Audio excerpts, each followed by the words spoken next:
Bonjour à toutes et à tous. Alors aujourd'hui, un petit coup de gueule parce que je commence à ressentir des choses qui sont plus ou moins compliquées. Tout simplement, voilà, quand on a eu le Covid, quand on a eu cette période de chaos hein, où on avait pour la plupart peur de l'attraper, etc., etc., avec ce vaccin qui a été fait peut-être pas à bon escient, on va dire. La thérapie a beaucoup changé. On avait ressenti, certaines avaient ressenti, bon moi ça fait 30 ans que j'exerce, donc ça faisait longtemps que je l'avais ressenti, mais beaucoup se sont mis dans la thérapie. Alors, parce qu'ils ont été tout simplement appelés, parce que là-haut, on savait qu'on aurait besoin d'être aidé à la sortie de cette crise. Et c'est tout l'inverse qui s'est passé, c'est-à-dire qu'on marche sur les mains au niveau du gouvernement, au niveau du climat, au niveau de tout ce qui est sur cette terre. Et la plupart d'entre nous marchons sur les mains aussi, parce qu'aujourd'hui, la thérapie, je vois des, des nombres de gens qui se sont investis dans des formations, qui ont payé pour ça, pour vous aider, vous accompagner, et qui aujourd'hui ferment la porte. Combien de thérapeutes j'entends dire, moi je reprends un travail salarié parce que je ne m'en sors pas.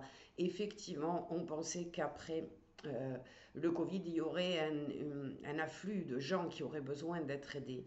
Et aujourd'hui, on se rend compte que non, les gens ne veulent plus ne veulent plus faire trop de thérapie. Alors, je parle en mon nom propre et au nom des thérapeutes que je connais avec qui j'en ai parlé. Alors, effectivement, aujourd'hui, on a décidé que c'était le monde qui était méchant et que nous, on ne devait plus évoluer. Ce qui est une grosse erreur, parce qu'on évoluera jusqu'à la fin, jusqu'au dernier jour de notre vie.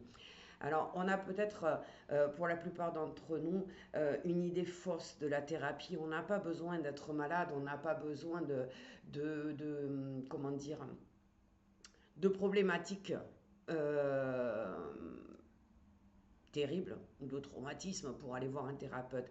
Aller voir un thérapeute, c'est avant tout s'offrir un espace à soi. C'est un lieu sûr, sans jugement, où on va pouvoir déposer ce qui pèse, ce qui déborde, ce qui touche, tourne en boucle dans notre tête. Parler à une professionnelle, ben, ça permet de prendre du recul, de mieux comprendre ses émotions, ses schémas, et même trouver un sens à la vie qu'on a peut-être perdu avec ce Covid. Donc la thérapie, elle aide à mieux se connaître, à identifier ses besoins, ses limites, ses ressources. Elle peut aussi permettre comment dire, d'apprendre à traverser tous ces moments difficiles que nous vivons avec plus de douceur au lieu d'être dans la colère, dans le négatif. Elle aide à apaiser l'anxiété, à renforcer l'estime de soi, à retrouver une forme d'équilibre, un équilibre intérieur, énergétique. Ce n'est pas un signe de faiblesse comme certains le pensent, mais c'est plutôt un acte de courage et de responsabilité envers soi-même. Consulter une thérapeute, c'est choisir de ne plus avancer seul.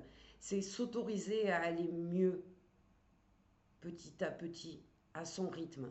C'est investir dans son bien-être émotionnel et mental pour vivre des relations plus sereines, faire des choix plus alignés et se sentir davantage en paix avec soi-même.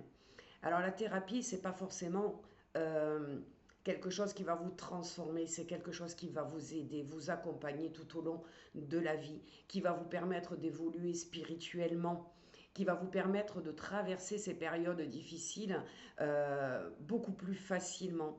Donc nous sommes nombreux et nombreuses, effectivement, à être thérapeute.